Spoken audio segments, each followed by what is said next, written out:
உமது கோலினால் மே தொருளோம், உமது கோலினால் மே தொருளோம், உமது கோலினால் மே தருளோம், உமது கோலினால் மே தருளோம்.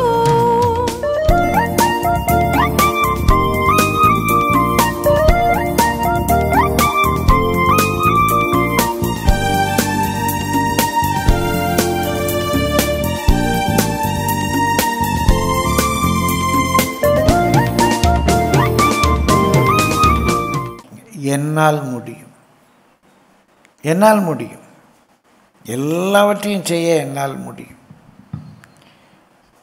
முடியும் கண்டிப்பாக. ஏதோ ஒரு மோட்டிவேஷ்னல் டாக், ஒரு ஊக்க உரை என்றால் அதான் வேதம். வேதம் தானே ஊக்க உரை. இதை விட வேறு எப்படி ஊக்க உரை இருக்க முடியும்? ஒரு வேத பகுதியை வாசித்து வார்த்தைக்குள்ளாக கடந்து போவோம்.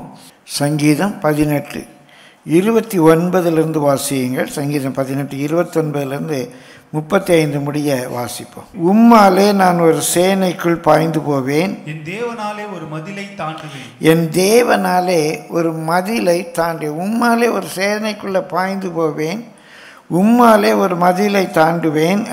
தேவனுடைய வழி உத்தமமானது, தேவனுடைய வழி உத்தமமானது. கர்த்தருடைய வசனம் புடமிடப்பட்டது, கர்த்தருடைய வசனம் புடமிடப்பட்டது. தம்மை நம்புகிற அனைவருக்கும் அவர் கேடகமாயிருக்கிறார். கர்த்தரை நாமல் தேவன் யார்? நம்முடைய தேவனை அன்றி கண்மலையும் யார்? என்னை பலத்தால் இடைக்கட்டி பலத்தால் இடைக்கட்டி என் வழியை செவைப்படுத்துகிறவர் தேவனே. என் வழியை நீ பெர்ஃபெக்ட் ஆக்கிடுவீர் ஐயா. கோணலானவைகளை நேராக்குவார், கரடு முரடானவைகளை சமமாக்குவார். பலத்தினால் இடைக்கட்டி அந்த வழி எப்படினாலும் சரி அது எனக்கு சமமாக தான் இருக்கும். நான் போயிட்டே இருப்பேன், நான் போயிட்டே இருப்பேன். பிரியமானவர்களே, என் வழியை நீ செம்மையாக்கி அவர் என் கால்களை மான்களுடைய கால்களை போலாக்கி என்னுடைய உயர் ஸ்தலங்களில் என்னை நிறுத்துகிறார். உலக பிரகாரமாக சமீபத்தில் ஒரு செய்தி பார்த்துருப்பீங்க. ஒரு பெண்மணி ரயில் தண்டவாளத்தில் காரை ஓட்டி சாதனை படுத்தியிருக்காங்க. ரயில் தண்டவாளத்தில் அங்கங்கே விழாமல் காரை ஓட்டி சாதனை படுத்தியிருக்காங்க. நாம் சாதனை படைப்பதற்காக அல்ல, அவர் நம்மை பலத்தால் இடைகட்டும் போது நம்ம போயிட்டே இருக்கலாம். வாசிங்க. வெண்கல வில்லும் என் புயங்களால் வளையும்படி என் கைகளை யுத்தத்திற்கு பழக்குவிக்கிறார். வெண்கல வில்லும் என் கையில் வளையும். உம்முடைய ரட்சிப்பின் கேடகத்தையும் எனக்கு தந்தீர். உம்முடைய வலதுகரம் என்னை தாங்குகிறது. உம்முடைய வலதுகரம் என்னை தாங்குகிறது. உம்முடைய காருண்யம் என்னை பெரியவனாக்கும். உம்முடைய காருண்யம் என்னை பெரியவனாக்கும். என் கால்கள் வழுவாதபடிக்கு நான் நடக்கிற வழியை அகலமாக்கினீர். கர்த்தருடைய பரிசுத்த நாமத்துக்கு மகிமை உண்டாவதாக. கர்த்தர் என்னை பலப்படுத்தும் போது ஒரு மதிலை தாண்ட முடியும். கர்த்தர் என்னை பலப்படுத்தும் போது, என்னை தாங்கும்போது ஒரு சேனைக்குள்ளே பாய முடியும். கர்த்தர் என்னை பலப்படுத்தும் போது வெண்கல வில்லையும் வளைக்க முடியும். கர்த்தர் என்னை பலப்படுத்தும் போது என்னுடைய பாதைகள் செம்மையாயிரும். என் பாதைகள் செம்மையாயிரும். இதைத்தான் பவுலும் சொல்லுகிறார். பிலிப்பியர் 4 அதிகாரம் 10 முதற்கொண்டு வாசிங்க. என்னை விசாரிப்பதற்கு நீங்கள் இப்பொழுது மறுபடியும் மனம் மலர்ந்தபடியினாலே கர்த்தருக்குள் மிகவும் சந்தோஷப்பட்டேன். இப்படி செய்ய எண்ணம் இருந்தீர்கள். சமயம் மாத்திரம் உங்களுக்கு நேரிடவில்லை. என் குறைச்சலினால் நான் இப்படி சொல்லுகிறதில்லை. ஏனெனில் நான் எந்த நிலைமையில் இருந்தாலும் மன ரம்யமாக இருக்க கற்றுக்கொண்டேன். தாழ்ந்திருக்கவும் எனக்கு தெரியும், வாழ்ந்திருக்கவும் எனக்கு தெரியும். எவ்விடத்திலும் எல்லாவற்றிலும் திருப்தியாக இருக்கவும், பட்டினியாக இருக்கவும், பரிபூர்ணமடையவும், குறைவுபடவும் போதிக்கப்பட்டேன். என்னை பலப்படுத்துகிற கிறிஸ்துவினாலே எல்லாவற்றையும் செய்ய எனக்கு பலன் உண்டு. என்னை பலப்படுத்துகிற கிறிஸ்துவினாலே. இந்த புதிய மாதத்துக்குள்ளே பிரவேசிக்கிறோம். இந்த ஆண்டினுடைய 2வது பகுதிக்குள்ளாக பிரவேசிக்கிறோம். உள்ளத்தில் ஆழமாக பதிய வச்சுக்கோங்க. எப்படிப்பட்ட சூழ்நிலையிலிருந்து வந்திருந்தாலும் சரி, என்னை பலப்படுத்துகிற கிறிஸ்துவினாலே ஒரு மதிலை தாண்ட முடியும். என்னை பலப்படுத்துகிற கிறிஸ்துவினாலே ஒரு சேனைக்குள்ளே பாய முடியும். என்னை பலப்படுத்துகிற கிறிஸ்துவினாலே முன்னேறி போக முடியும். என்னாலே முடியும். அது என்னுடைய சுயபலம் அல்ல, என்னை பலப்படுத்துகிறது. அவருடைய வலதுகரம் என்னை தாங்குகிறது. அவருடைய நீதியின் புயம் என்னோடு கூட இருக்கிறது. உலகத்தில் இருக்கிறவனை காட்டிலும் உலகத்தில் இருக்கிறவனுக்கு ஒருவேளை பணபலம் இருக்கலாம், உலகத்தில் இருக்கிறவனுக்கு ஒருவேளை ஆட்பலம் இருக்கலாம். எனக்கு தேவ பலன் இருக்கிறது, அவனுக்கு பணபலம் இருக்கிறது, நல்லது. எனக்கு தேவனுடைய பலன் இருக்கிறது, அது அதை விட நல்லது. அவனுக்கு துணையாய் 100 பேர் வருவார்கள், 1000 பேர் வருவார்கள். எனக்கு துணையாக சேனைகளின் கர்த்தரே வருவார். ஹல்லேலூயா. அப்போ யாருடைய பலன் கூட? யாருடைய பலன் கூட? It's a very simple logical thing. உனக்கு ஒரு பலன் இருக்கு, எனக்கு ஒரு பலன் இருக்கு. பிரியமானவர்களே, உனக்கு சில கோடிகளின் பலன் இருக்கு, எனக்கு வானத்தையும் பூமியும் உண்டாக்கினவருடைய பலன் இருக்கு. நீ பணத்தின் வலிமையை அறிந்திருக்கிறாய், பணம் 10 செய்யும் அறிந்திருக்கிறாய். பொருள் உள்ளவருக்கு இந்த உலகம் அறிந்திருக்கிறாய். நான் அறிந்திருக்கிறேன் என் தேவனை. பொருள் உள்ளவருக்கு இந்த உலகம், அந்த தேவனை உடையவர்களுக்கு இந்த உலகமும் உண்டு, பரலோகமும் உண்டு. கரங்களை தட்டி கர்த்தரை ஸ்தோத்திரிப்போம். பிரியமானவர்களே, இந்த ஒரு சிந்தனைக்குள்ளாக வர வேண்டும் என்றால் ஒரு சில சுபாவங்கள் கர்த்தருக்கு என காண்பித்து கொடுத்தது. அது நம்மள இருக்கும்போது இந்த சிந்தனை ஓட்டம் நமக்குள்ளே செயல்பட ஆரம்பிக்கும். என்ன? 10ஆம் வசனம் வாசியுங்கள்.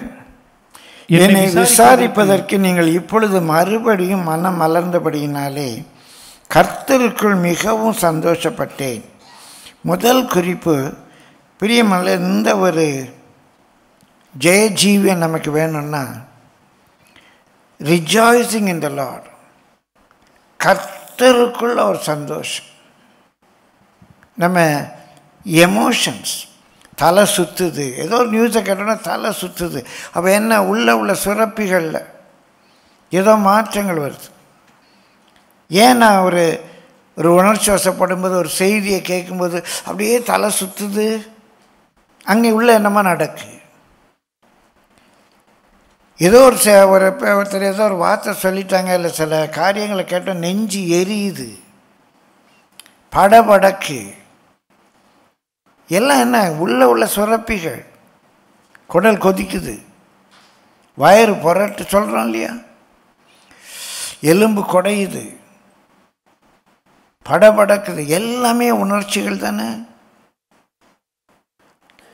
நான் கருத்துக்குள்ள சந்தோஷமாக இருக்கேன். அப்போ அது ஒரு பலனை தரும் இல்லையா? பிரியமானவர்களே, வாய் விட்டு சிரித்தால் நோய் விட்டு போகும்னு சொல்கிறோம்ல, சிரிக்கணும்ல. எதுக்காக சிரிக்க முடியும்? சூழ்நிலையெல்லாம் எதிர்மாறாக இருக்கும்போது, எனக்கு யாருமே துணை இல்லாமல் இருக்கும்போது எப்படி சிரிக்க முடியவே முடியாது. ஆனால் எனக்கு தேவன் துணையாக இருக்கிறார் என்று நான் அறியும் போது நான் சிரிக்க தானே செய்வேன். எனக்கு ஒரு வழியாய் வருகிறவர்கள் 7 வழியாய் ஓடி போவார்கள் எனக்கு தெரியும் போது சிரிக்க தானே செய்வேன். ஏன்னா என் மேலே எரிச்சலாக இருக்கிறவர்கள் வெட்கி லட்சாடைவார்கள் என்று தெரியும் போது சிரிக்க தானே செய்வேன். என்னோடு போராடிகள் இல்பொருளாகி விடுவார்கள், ஆண்டவரே அவளை காப்பாற்ற ஆண்டவரே தானே ஜெபிப்பேன். அப்போ அந்த அறிவு, இட்ஸ் வெரி சிம்பிள் லாஜிக். திரும்ப சொல்கிறேன், ஏன் என்னுடைய எமோஷன்ஸ் கண்ட்ரோல் ஆகுது? கர்த்தர் பார்த்துக்குவார். கர்த்தருக்குள் எப்போதும் சந்தோஷமாக இருங்க. இந்த பிலிப்பியர் நிருபம் முழுவதும் ஜாய் ஆஃப் த லார்டுன்னு சொல்லுவேன். பிலிப்பியர் நிருபம் முழுவதும் நீங்கள் வீட்டில் போய் வாசித்து பாருங்கள். 4 அதிகாரத்துலேயும் நம்ம சந்தோஷ வாழ்க்கையை பற்றி தான் சொல்லியிருக்குது. 3ஆம் அதிகாரம் 1ஆம் வசனத்தில் வாசிக்கிறோம். மேலும் என் சகோதரரே, கர்த்தருக்குள் சந்தோஷப்படுங்கள். எழுதினவைகளையே எழுதுவது எனக்கு வருத்தம் அல்ல. என்ன எழுதினாரு? கர்த்தருக்குள்ள சந்தோஷமா இருங்க, கர்த்தருக்குள்ள சந்தோஷமா இருங்க. திரும்ப திரும்ப அதை எழுதுகிறதே எனக்கு வருத்தம் இல்லை என்கிறார். மீண்டும் 4ஆம் அதிகாரம் 4ஆம் வசனத்தில் சொல்லுகிறார், வாசியுங்கள். கர்த்தருக்குள் எப்பொழுதும் சந்தோஷமாயிருங்கள், சந்தோஷமாயிருங்கள் என்று மறுபடியும் சொல்லு. சந்தோஷமாயிருங்க, சந்தோஷமாயிருங்கன்னே சொல்றார். இவன் 10ஆம் வசனத்தில் சொல்றார், நான் கர்த்தருக்குள்ள எப்போதும் சந்தோஷமா இருக்கிறேன். யாரால எல்லாவற்றையும் செய்ய முடியும்? ஒரே பாரம், ரொம்ப துக்கம். யாரோ ஒன்று பேசிட்டாங்க, ஹஸ்பண்ட் ஏதோ சொல்லிட்டாரு, சமைக்கவே முடியலை, ஸ்டவ் பற்ற வைக்கவே முடியல, கை வரமாட்டேக்கு, பாத்திரம் கழுவவே முடியலை. ஏன்னா இந்த துக்கம் நெஞ்ச அடைக்குது. நல்லா சந்தோஷமா இருங்க, எல்லாத்தையும் செய்ய உங்களால் முடியும். ஜாலியாக போய் ஸ்டவ் பற்ற வைக்க முடியும். சூழ்நிலை எப்படி வேணாலும் இருக்கட்டும். இந்த சந்தோஷம் என்ற ஒரு கான்செப்ட் நமக்குள்ள வருமானா நம்மளால் முடியும். நெஞ்சு அடைக்குது, தலை சுற்றுது, நம்மளால் முடியாது. கர்த்தருக்குள் எப்பொழுதும் சந்தோஷமாயிருங்கள். சங்கீதம் 33:1 வாசியுங்க. நீதிமான்களே, கர்த்தருக்குள் களி கூறுங்கள், கர்த்தருக்குள் களி கூறுங்கள். துதி செய்வது செம்மையானவர்களுக்கு தகும். நல்லா பிரைஸ் பண்ணுங்க. ஸ்தோத்திரம் ஸ்தோத்திரம் ஸ்தோத்திரம் ஸ்தோத்திரம் ஸ்தோத்திரம் ஸ்தோத்திரம், நல்லா பிரைஸ் பண்ணுங்க. துதி செய், நல்ல கர்த்தருக்குள்ள மகிழ்ச்சியாக இருந்து துதி செய்யுங்க. இன்னொரு வேத வசனத்தை கூட பார்ப்போம். ஆபகுக் 3:17 வாசிப்போம். ஆபகுக் 3:17. அத்திமரம் துளிர் விடாமல் போனாலும் திராட்சை செடிகளில் பழம் உண்டாகாமற் போனாலும் ஒலிவ மரத்தின் பலனற்று போனாலும் வயல்கள் தானியத்தை விளைவியாமற் போனாலும் இடையில் ஆட்டு மந்தைகள் முதலற்று போனாலும் தொழுவத்திலே மாடு இல்லாமற் போனாலும் நான் கர்த்தருக்குள் மகிழ்ச்சியாயிருப்பேன், என் ரட்சிப்பின் தேவனுக்குள் களி கூறுவேன். ஆண்டவராகிய கர்த்தர் என் பெலன். அதாங்க ஸ்ட்ரென்த். ஆண்டவராகிய கர்த்தர் என் பலன். அவர் என் கால்களை மான் கால்களை போலாக்கி உயரமான ஸ்தலங்களில் என்னை நடக்க பண்ணுவார். இந்த நல்ல சந்தோஷமா இருக்க காலில் பலன் வந்துடும். காலில் பலன் வந்துடும். எதையும் செய்கிறதுக்கு பலன் வந்துடும். என்னை பலப்படுத்துகிற கிறிஸ்துவினாலே எல்லாவற்றையும் செய்ய முடியும். ஒன்று, நம்ம ஸ்பிரிட்டில் நல்ல ஒரு மகிழ்ச்சி, ஒரு சந்தோஷத்தை வச்சுக்கணும். அதான் நம்முடைய பலன். மன மகிழ்ச்சி சிறந்த ஔஷதம், டானிக். எந்த டானிக்கோட பவர்ஃபுல் டானிக். பிரியமானவர்களுக்கு அந்த கிருபை கர்த்தர் எல்லாருக்கும் தருவார், எனக்கும் தரணும். அப்படியே பிலிப்பியர் 4:11 வாங்க. என் குறைச்சலினால் நான் இப்படி சொல்லுகிறதில்லை, ஏனெனில் நான் எந்த நிலையில் இருந்தாலும் மன ரம்மியமாக இருக்க கற்றுக்கொண்டேன். தமிழில் ரொம்ப அருமையான வார்த்தை பயன்படுத்தியிருக்காங்க, மன ரம்மியம்.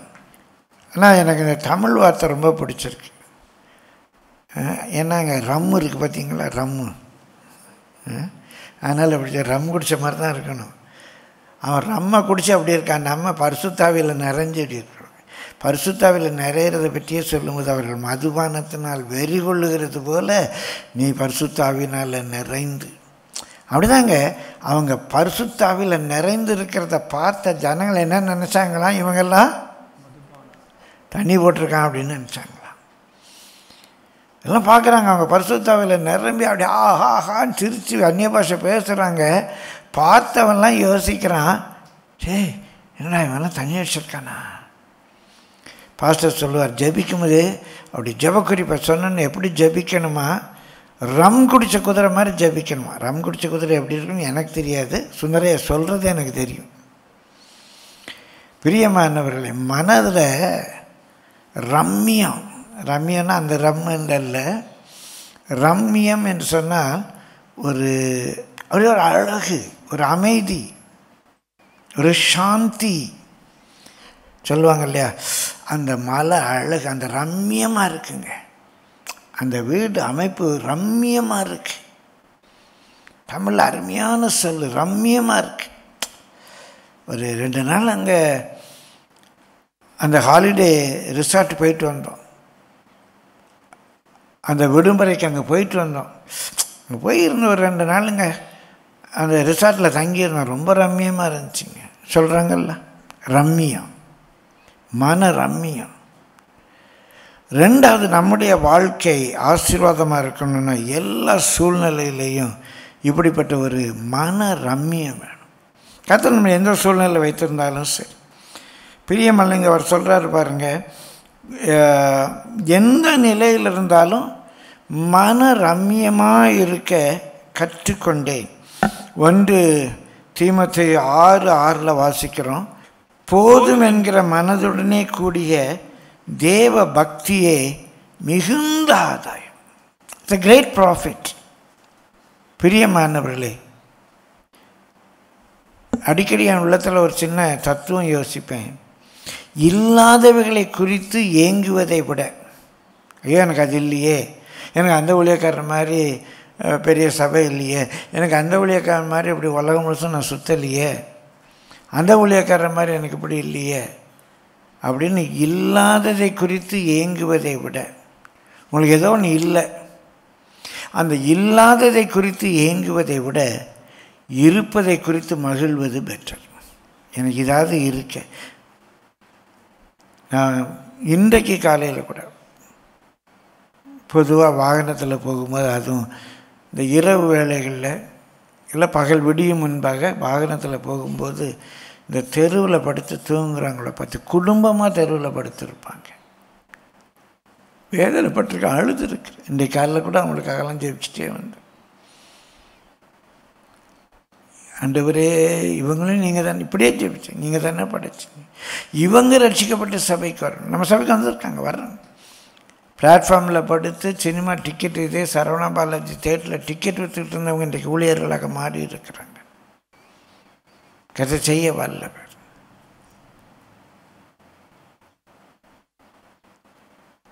வாஞ்சித்துட்டே வரேன். நம்ம இவ்வளோ ஆசீர்வதிச்சிருக்காரு. இன்றைக்கி எனக்கு படுக்க இடம் கொடுத்துருக்காரு.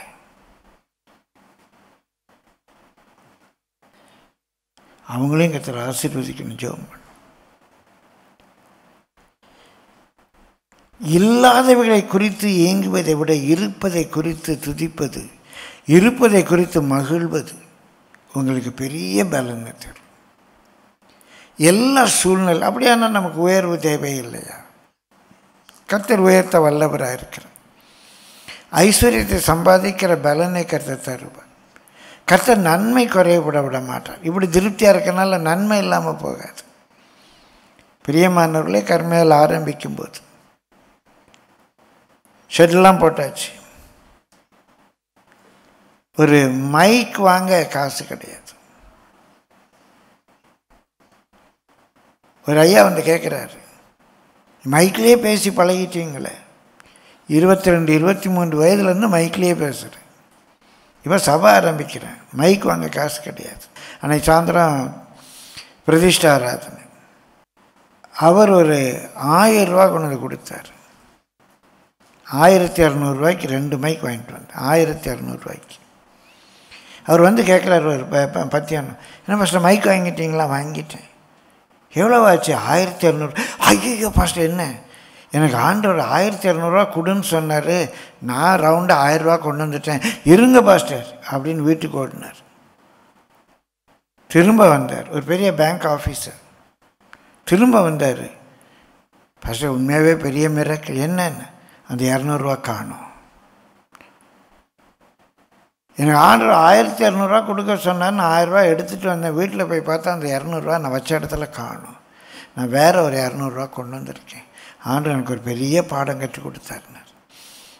அன்றைக்கி 1200 இந்த மைக் வச்சேன். இன்றைக்கு அநேக பெரிய சபைகளை விட நம்ம சபையில் இருக்கிற பிஏ சிஸ்டம் ரொம்ப ஹை எண்ட். பிரியமானவர்களே, இந்த ஸ்பீக்கர் பாக்ஸஸ் மாத்திரம், நம்ம வைத்திருக்கிற 8 ஸ்பீக்கர் பாக்ஸஸ் மாத்திரம் சில லட்சங்கள். அப்போ நமக்கு உயர்வு வராதுன்னு சொல்லலை. அன்றைக்கு அந்த 1200 மைக்கிலையும் திருப்தி தான். இனி இதை விட பெரிய காரியங்களை கர்த்தர் செய்ய வல்லவராக இருக்கிறார். உயர்வு வேண்டான்னு நான் சொல்லலை. ஆனால் இல்லாததை குறித்து ஏங்குவதை விட இருப்பதை குறித்து தைரியமாக இருங்க. உங்களால் எல்லாவற்றையும் செய்ய முடியும். வெறும் 2 மைக்கில் ஆரம்பித்த சபை தான். பிரியமானவர்களே, கர்த்தருடைய பரிசுத்த நாம. அதனால் நமக்கு வளர்ச்சி வேண்டாம், நம்ம அடுத்த ஸ்டெப்புக்கு போக வேண்டாம். அடுத்த ஸ்டெப்பை குறித்து ஏங்காதீங்கன்னு சொல்கிறேன். இது போதும். கர்த்தர் தர்றாரா, ரைட். இன்னும் கர்த்தர் பெரிய காரியங்களை செய்கிறாரா, ரைட். போயிட்டே இருப்போம். கர்த்தருடைய பரிசுத்த நாமத்துக்கு மகிமை. அப்போ முதலாவது நல்ல சந்தோஷமாக இருக்கணும். 2வது ஒரு திருப்தி, மன ரம்மியமாக இருக்க நம்ம கற்றுக்கொள்ளணும். 3வது 12ஆம் வசனம் வாசியுங்கள்.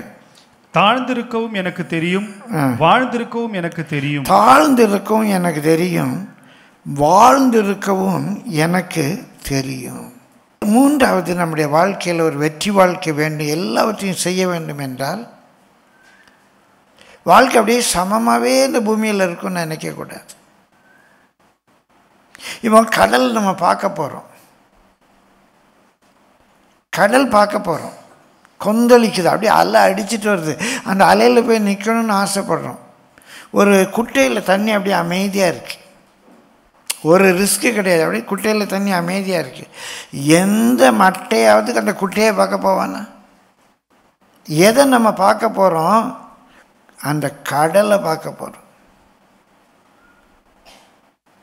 அந்த கடலை பார்க்க போகிறோம். புயல் காற்று அடித்து அப்படியே, சிலருக்கு அந்த சேலஞ்செல்லாம் விருப்பம் உண்டு. சில ஆண்டுகளுக்கு முன்பாக இத்தனை மீட்டர் உயரத்துக்கு அலை உயர்ந்துருச்சு, கடல் தண்ணி உள்ள பயங்கரமாக கரையை நோக்கி என்ன கரை சுருங்கிடுச்சு அப்படிலாம் நியூஸ் வருது. உடனே நான் அங்கே இருந்துட்டு பீச்சுக்கு போயிட்டேன் பார்க்க. பிரியமானவர்களே, அப்படி அந்த ஓரமாக போய் இறங்கி நின்று அந்த பீச்சை பார்த்துட்டு வரோம். காருக்குள்ளே கிட்டத்தட்ட 1 பக்கெட்டு மண் இருந்துருக்கும். அவ்வளோ காற்று. பார்க்க நல்லா இருக்குல்ல. சும்மா ஒரு குட்டையில் தண்ணி இருக்கு, எவனா போய் பார்க்க போனா? அந்த அருவியை பார்க்க சுற்றுலா பயணிகள் வந்தாங்க. ஆர்ப்பரித்து கொட்டியது. அதைத்தானே பார்க்க முடியும்.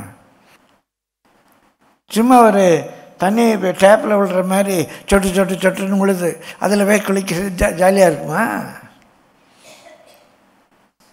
நல்லா அப்படியே சூழ்நிலைகள் மாறி மாறி வரும். அலை மாறி மாறி அடிக்கும்.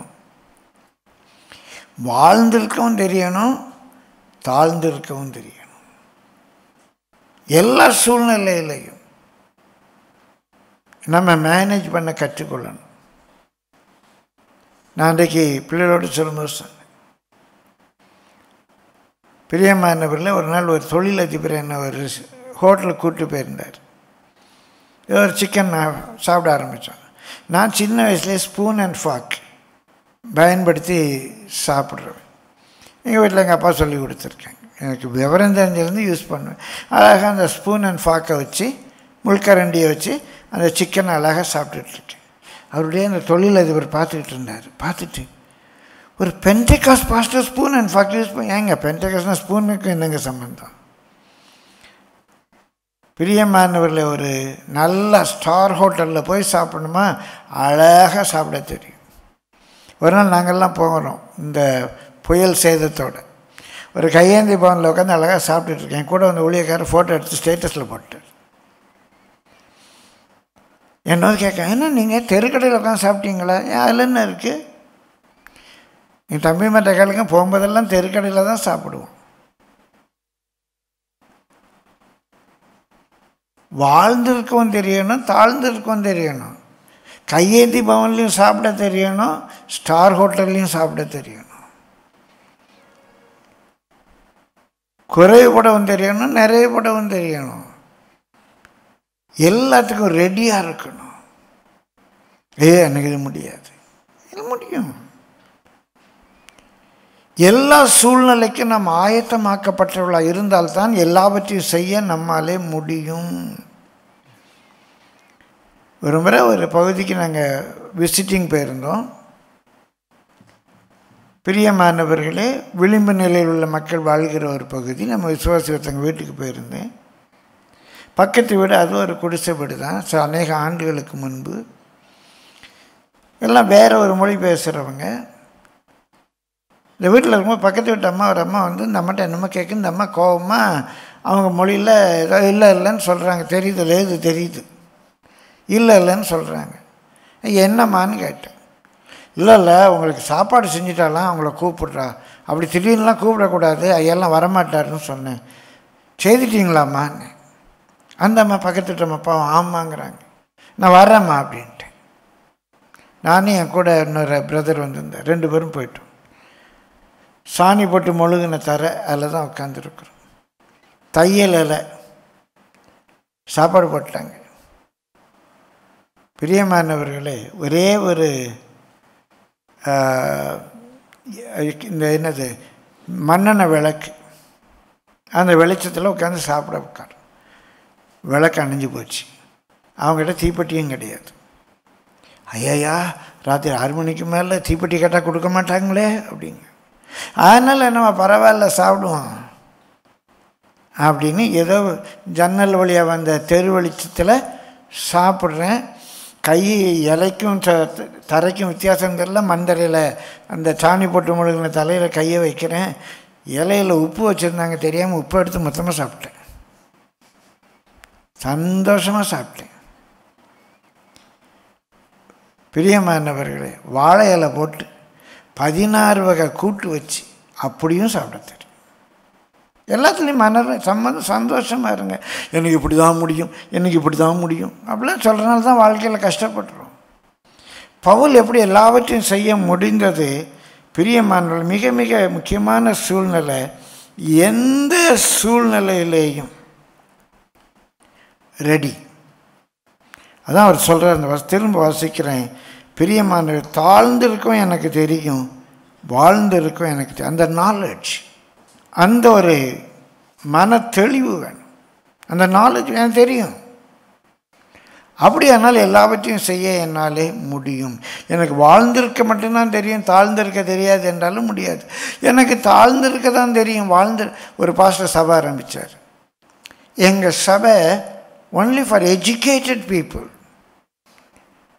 எனக்கு எஜுகேட்டட் பீப்புள் மத்தியில் தான் பேச தெரியும். அவர் கொஞ்சம் படித்தவர். எனக்கு எஜுகேட்டட் பீப்புள் மத்தியில் தான் பேச தெரியும்னார். சிலருக்கு படித்தவங்க மத்தியில் எனக்கு பேசவே வராதுங்க.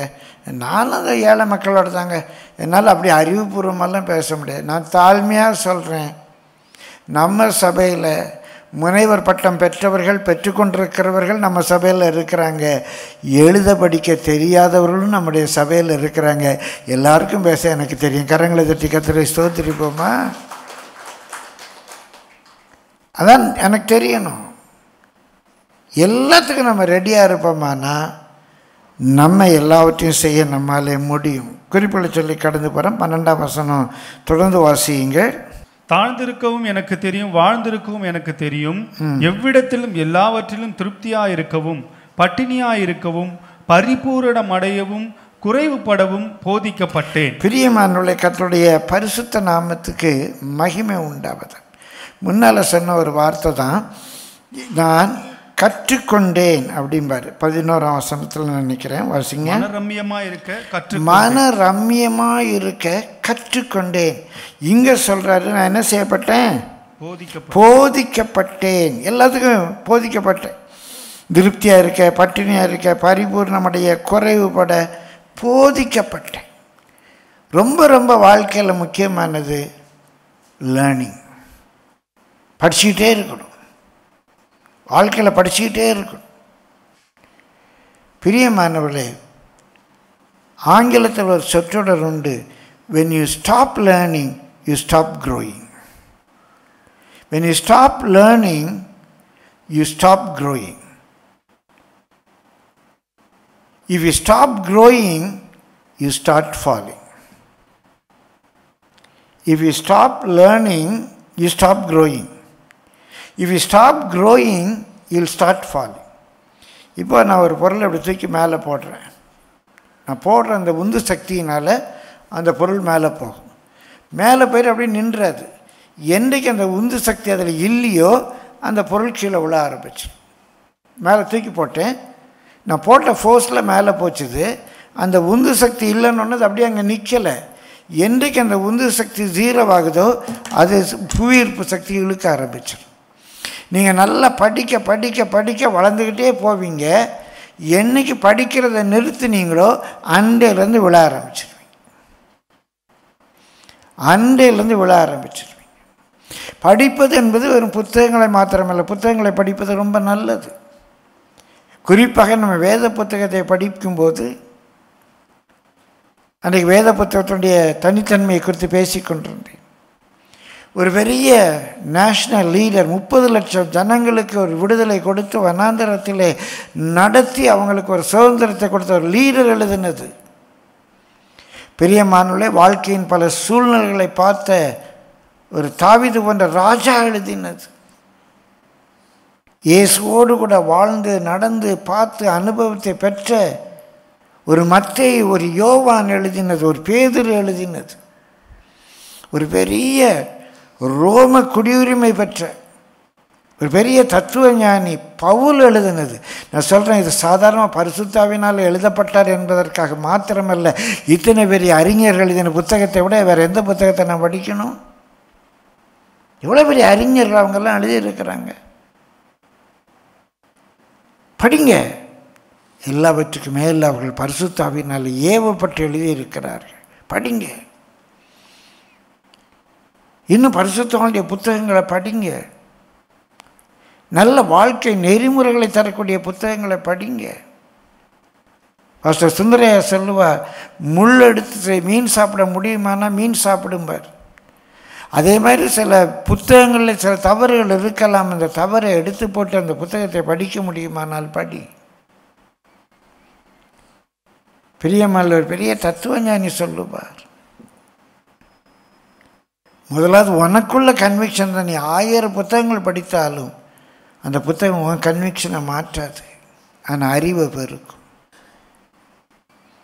வெறும் புத்தகங்களை படிப்பது மாத்திரமல்ல, வாழ்க்கை பாடங்க. மற்றவங்க வாழ்க்கையில் வெற்றி ஞானம் வீதியில் போய் நின்று பார்க்குது, வீதியில் நின்று கூப்பிடுது. வாழ்க்கையில் வெற்றி பெற்ற ஒருவனை பார்க்குறோம், வாழ்க்கையில் தோல்வி பெற்ற ஒருவனை பார்க்குறோம். படிக்கிறோம். நம்மை சுற்றி உள்ள சூழ்நிலைகளை பார்த்து படிங்க, கற்றுக்கொள்ளுங்க, வாழ்ந்திருக்க கற்றுக்கொள்ளுங்க, குறைபட கற்றுக்கொள்ளுங்க. அவன் பிளாட்ஃபார்மில் படுக்கிறான்னு அவனால் படுக்க முடியுதே, என்னால் முடியாதா?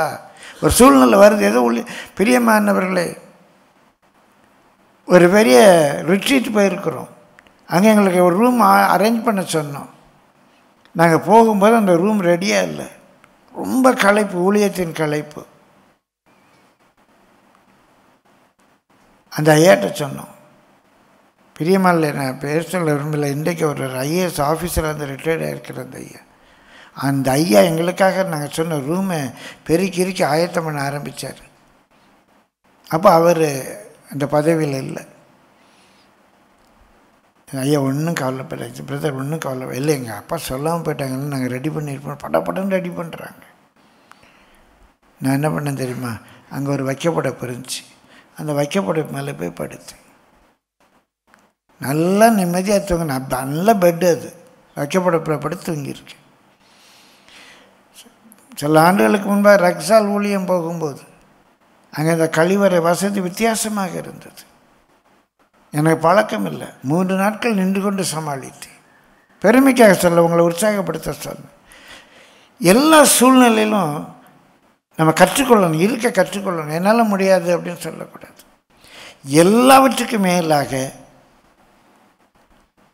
இயேசுவினிடத்தில் கற்றுக்கொள்ள போதிக்கப்பட ஊழியக்காரர்கிட்ட போதிக்கப்படுங்க. நீதிமானுடைய குட்டு தலைக்கு எண்ணெயே போல இருக்கும். என்னென்ன காரியங்கள்லாம் நான் குட்டு வாங்கணும்னு, ஒருவேளை அது நியாயமற்ற குட்டாக கூட இருக்கும். ஆனால் அது எனக்கு படிப்பினையை கொடுத்தது. இதை சொல்லிகிட்டே போனால் டைம் பத்தாது. இந்த சின்ன சின்ன இன்ஸ்ட்ரக்ஷன்ஸ், சின்ன சின்ன இன்ஸ்ட்ரக்ஷன் ஒவ்வொன்றிலிருந்து நான் படிக்கிறேன். எப்படி டைம் கீப்பப் பண்ண எங்கள் அப்பாவுடைய வாழ்க்கையில் எங்கள் அப்பா கீப்பப் பண்ணதை பார்த்து நான் படித்தேன். இன்றைக்கு ஓப்பனாக சொல்கிறேன், ராபர்ட் ஷைமன் டைம்னா டைமுக்கு வருவார். மற்றவர்கள் ஐடியா எனக்கு ஒரு ஐடியாக அது மாறி இருக்கிறது. படிக்கிறேன். எங்கள் பிரின்ஸ்பால் ரொம்ப டைம் கீப்பப் பண்ணுவார். ஒரு நாள் அவர் கரெக்டாக ஒரு வெஹிக்கிள் 8:20 உள்ளே வரும். ஒரு நாள் நாங்கள் நின்றுட்டுருக்க ஒரு 5 நிமிஷம், ஒரு 8 ஹால் இருக்கும். அந்த வண்டி ஸ்கூல் கேட்டை தாண்டி போகுது. என்னடா ஸ்கூலுக்குள்ளே வராமல் ஸ்கூல் கேட்டை தாண்டி போகுது அப்படின்னு நான் நினச்சிக்கிட்டு இருக்கிறேன். அப்படியே ஒரு சுற்றிட்டு டிரைவர் உள்ளே வந்தார். இப்போ நான் டிரைவர்கிட்ட பேசும்போது கேட்டேன், என்ன இப்படி கேட்டை தாண்டி போனீங்க? ஐயோ உங்கள் பிரின்ஸ்பாலோட ஒரே பிரச்சனை இருக்கா சார். என்ன அப்படின்னு? டிராஃபிக்கில் ஒரு 5 நிமிஷம் முன்னால் வந்துட்டோம். டிராஃபிக்கில் ஒரு 5 நிமிஷம் முன்னால் வந்துட்டோம். சுற்றி போனார். அவருடைய கொள்கை என்ன? கேட்டுக்குள்ளே நுழையும் போது 8:20 சொல்லுவாங்க. அவர் உள்ளே வர்ற டைமை பார்த்து வாட்சை செட் பண்ணிக்கலாம்பாங்க. படித்தேன். கற்றுக்கொள்ளுகிறோம். வாழ்க்கையில் படிச்சுக்கிட்டே இருங்க. நான் கற்றுக்கொண்டேன், நான் போதிக்கப்பட்டேன். என்றைக்கு போதனையை வெறுக்கிறோமோ அன்றைக்கு நம்முடைய அழிவை சம்பாதிச்சிட்டோம். நான் ட்ரெஸ் இப்படி போட்டதுக்கு பாஸ்டர் கமெண்ட் பண்ணியிருக்காரு. படித்தேன், மாற்றிக்கிட்டேன். 5 மணிக்குள்ளே வந்துடுங்க தம்பின்னாரு. 4:55 போகிறேன். 5க்குள்ளே வாங்கினார். 4:55 போகிறேன். வேலை பார்க்குறேன், ஊழியத்தில் இல்லை, வேலை பார்க்க. அண்ணா நகர்லேருந்து முகப்பேர் ரோட்லேருந்து அடித்து பிடிச்சி பிரசவக்கம் வந்துருக்கிறேன் 4:55. ஐயா டாட்டா கட்டி போயிட்டார். எனக்கு ஒரே கோவம். பிறக்கா எத்தனை மணிக்கு வர சொன்னேன்? ஐயா 5க்குள்ளே வர சொன்னீங்க. நான் 4:55 வந்தால் நீங்கள் அங்கே ரெஸ்ட் ரூம் போவீங்க, ஒரு தண்ணி குடிப்பீங்க. 5க்கு நம்ம பரப்பட முடியுமா? 5க்குள்ளே வாங்கன்னா 4:30 4:45 வரணும். அடித்து பிடிச்சி 5:55 வர்றதா அப்படிங்கார். கற்றுக்கொண்டேன். இன்றைக்கி நிறைய பேர் கற்றுக்கொள்ளலை. எப்படி எல்லாவற்றையும் செய்வங்களுக்கு பலன் வரும்?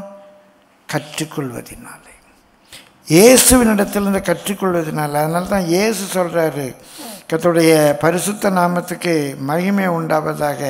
பிரியமானவர்களை, மத்தேயு 11:29, நான் சாந்தமும் மனத்தாழ்மையுமாக இருக்கிறேன். என் நுகத்தை உங்கள் மேல் ஏற்றுக்கொண்டு என்னிடத்தில் கற்றுக்கொள்ளுங்கள், அப்பொழுது உங்கள் ஆத்துமாக்களுக்கு இளைப்பாறுதல் கிடைக்கும். அவற்றை கற்றுக்கொள்ளுங்க. துப்புனாரு, என்ன பண்ணுறாரு? அடித்தார், என்ன பண்ணார்? எப்படி ஜெயம் எடுத்தார்? எப்படி எல்லா நாமத்துக்கு மேலான நாமம் அவருக்கு கிடைச்சது? எப்படி எந்தெந்த சூழல் நடந்துக்கிட்டார்? பிலாத்து விசாரிக்கும் போது எப்படி நடந்துக்கிட்டார்? என்கிட்ட கற்றுக்கொள்ளுங்கிறார். Learn of me, you can be very happy. பிரியமானவர்களே, கர்த்தருடைய பரிசுத்த நாமத்துக்கு மகிமை. கடைசியாக ஒரு காரியம் பார்த்து நம்ம ஜெபம் பண்ணுவோம். பிலிப்பியர் 4:13, என்னை பலப்படுத்துகிற கிறிஸ்துவினாலே எல்லாவற்றையும் செய்ய எனக்கு பலன் உண்டு. கிறிஸ்துவினாலே பலப்படுத்துறது. அதுக்கு அந்த சொல்லினுடைய சரியான பொருள் ரிப்ளனிஷ்ட். என்னை ஸ்ட்ரென்தன் பண்ணுறார். இந்த ரிப்ளனிஷ்ட் அப்படிங்கிறது திரும்ப திரும்ப ஊற்றுறது, திரும்ப பிரியம் குறைய ஊற்றிக்கிட்டே இருக்குது. அப்போஸ்தலர் 2ஆம் அதிகாரத்தில் அவங்க பரிசுத்தாவினால் நிரம்பினாங்க. அப்போஸ்தலர் 4ஆம் அதிகாரத்தில் அவங்க பரிசுத்தாவினால் நிரம்பினாங்க. அது எப்படிங்க? இப்போ இந்த டம்ளர் இருக்குது, நல்லா தண்ணினால் நிரப்பிட்டேன். திரும்ப இந்த டம்ளரால் நிரப்பணும்னா என்ன இருக்கணும்? இடையில குறைஞ்சிருக்கணும். அப்போ நம்முடைய வாழ்க்கையில் இல்லை அவங்க 2ஆம் அதிகாரத்தில் நிரம்புனவங்க 4ஆம் அதிகாரத்தில் நிரம்புகிறாங்கன்னா இடையில கொஞ்சம் குறைஞ்சிடுச்சு. பி ரெப்ளனிஷ்ட். திரும்ப திரும்ப திரும்ப. எப்படிலாம் பரிசுத்தாவியில் நிரம்ப முடியும்? நல்லா ஜெபிக்கும்போது, நல்ல வேதம் வாசிக்கும்போது, நல்ல அபிஷேகத்தில் நிரம்பும்போது. we should be replenished with the strength of the Lord. கர்த்தரில் அவருடைய சத்துவத்தின் வல்லமையிலும் பலப்பட்டுக்கிட்டே இருங்க. எப்படி பலப்படணும்? நான் சொன்னது போல் தவறாக நினைக்காதீங்க, பைபிளில் இருக்குது. அவர்கள் மதுபானத்தினாலும் திராட்சரசத்தினாலும் வெறி கொள்வது போல். நல்லா ஜெபிக்கிறோம், சத்தியத்தை கேட்குறோம், பிரசங்கத்தை கேட்குறோம். ஒரு ரிட்ரீட் போயிட்டு வந்தாலே ஒரு தில் வருது. சண்டே ஒரு பிரசங்கத்தை கேட்டால் அப்படியே நல்லா ஃபில் ஆகிறோம். அப்புறம் மண்டே, டியூஸ்டே, வென்ஸ்டே கொஞ்சம் கொஞ்சமாக குறையுது. திரும்ப சண்டே வரும், திரும்ப ஃபில் பண்ணுறோம். பரிசுத்தாவியில் நிரம்பிகிட்டே இருங்க. ஜெபிச்சு ஜெபிச்சு ஜெபிச்சு நிரம்பிகிட்டே இருங்க. ஒரு 5 காரியங்கள் பார்த்து நல்ல கர்த்தருக்குள்ள சந்தோஷமாக இருங்க. எல்லா சூழ்நிலையிலையும் மன ரம்மியமாக இருங்க. பிரியமானவர்களே, எல்லா சூழ்நிலையிலையும் ஒரு நாலேஜ் வாழ்ந்திருக்க உங்களுக்கு தெரியணும். அந்த நாலேஜோடு கூட இருங்க. அறிவு தான் நமக்கு ஆற்றல். பிரியமானவர்களே, படிச்சுக்கிட்டே இருங்க. போதிக்கப்பட்டு கற்றுக்கொண்டே இருங்க. போதிக்கப்பட்டு இன்ஸ்ட்ரக்ட் பண்ணணும். பாஸ்டருக்குடைய இன்ஸ்ட்ரக்ஷன்ஸை கேளுங்க, அப்பா அம்மாவுடைய இன்ஸ்ட்ரக்ஷன்ஸை கேளுங்க, கவர்மெண்ட்டுடைய ரூல்ஸ் அண்ட் ரெகுலேஷன்ஸை கேளுங்க. அந்த இன்ஸ்ட்ரக்ஷன்ஸ் தான் நமக்கு கல்வியை தரும். எல்லாவற்றுக்கும் மேலாக இயேசுடைய வாழ்க்கை முறையை கற்றுக்கிட்டே இருங்க. எல்லாவற்றுக்கும் மேலாக திரும்ப திரும்ப திரும்ப கர்த்தரால் பலப்பட்டுக்கிட்டே இருங்க. கர்த்தர் அந்த கிருபை உங்களை பெருக பண்ணும்படியாக எல்லாவற்றையும் செய்ய பலன் உண்டு. திரும்ப நல்லா நினச்சிக்கோங்க. நல்லா சந்தோஷமாக இருங்க. மன ரம்மியமாக இருங்க. பிரியமானவர்களே, நல்ல ஒரு அறிவோடு கூட எல்லா சூழ்நிலையும் வாழக்கூடிய ஒரு அறிவோடு இருங்க. லேர்னிங்கை விட்டுறாதீங்க. வாழ்க்கையில் புத்தகத்திலிருந்து, மற்றவங்களுடைய வாழ்க்கை முறையிலிருந்து, தெருவில் நடக்கிற சம்பவத்திலிருந்து, அரசியல் செய்திகளிலிருந்து, எல்லாத்துலேருந்து கற்றுக்கொண்டே இருங்க. எல்லாவற்றுக்கும் மேலாக இயேசுடைய வாழ்க்கையிலேருந்து கற்றுக்கொண்டே இருங்க. 5வது, அவரில் பலப்பட்டு கொண்டே இருங்க. You can do all things. சேனைக்குள்ளே பாய முடியும், மதிலை தாண்ட முடியும்.